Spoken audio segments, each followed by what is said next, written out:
Fala vascaíno, fala vascaína, você torcedor do Vasco, espalhado de norte a sul do Brasil, e você torcedor do Vasco que me acompanha, espalhado por todo o mundo, saudações vascaínas a todos vocês. Meus amigos, por gentileza, sigam as normas aí do Ministério da Saúde e também das secretarias municipais de saúde. Se cuidem para a gente poder conter o avanço desse problema, o qual assola o mundo. Deixe o seu like, o seu dislike, ativem o sininho e se inscrevam no canal.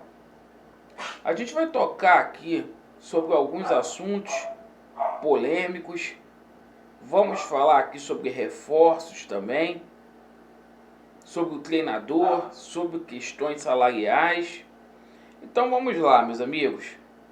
Primeiramente, ontem o médico do Vasco, o Dr. Marcos Teixeira, ele mencionou que no mínimo o futebol voltar devido a esse problema que assola o mundo, 60 dias.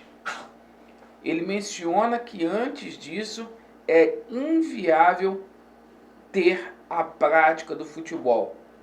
Ele menciona que o futebol é um esporte de contato e é temerário, é muito melindroso que as competições voltem antes deste prazo.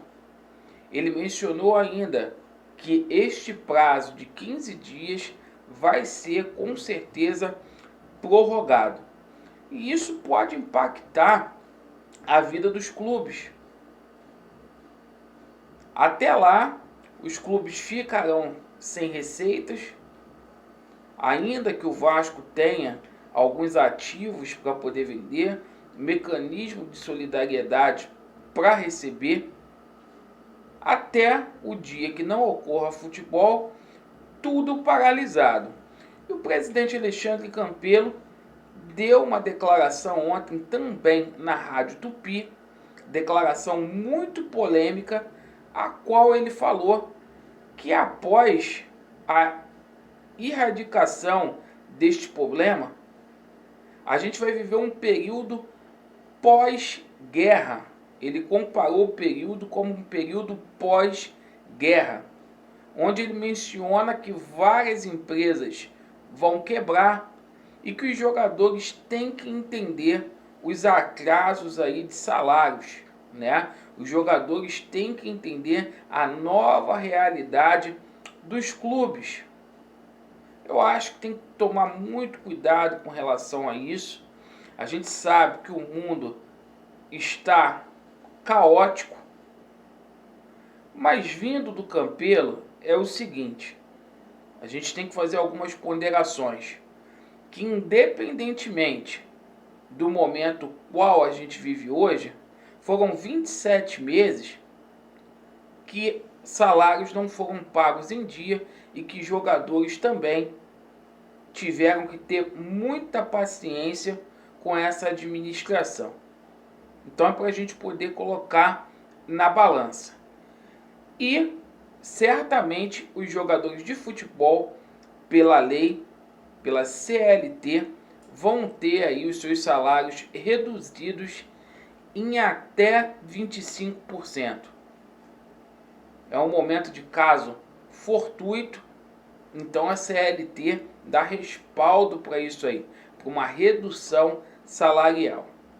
E meus amigos, ontem a gente fez um vídeo aqui abordando aqui alguns assuntos referentes a reforços. Falei aqui do Jadson. O Jadson, ele ponderou, falou que tem negociações aí, embora ele não tenha dito de forma clara, mas deixou em segredo que há negociação em curso. Me impressionou a rejeição do torcedor do Vasco com relação ao Jadson, né? um atleta aí muito rejeitado pela maioria dos torcedores. Como os torcedores aqui têm voz ativa, a gente faz questão de mencionar aqui que o Jadson, né, com grande rejeição por parte da torcida do Vasco, algumas pessoas até comparando como o Bruno César. Então, só para deixar aqui claro isso.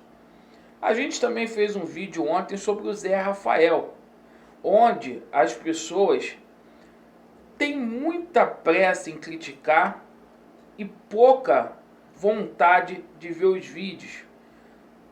Em momento nenhum eu falei que o Zé Rafael iria vir para o Vasco da Gama.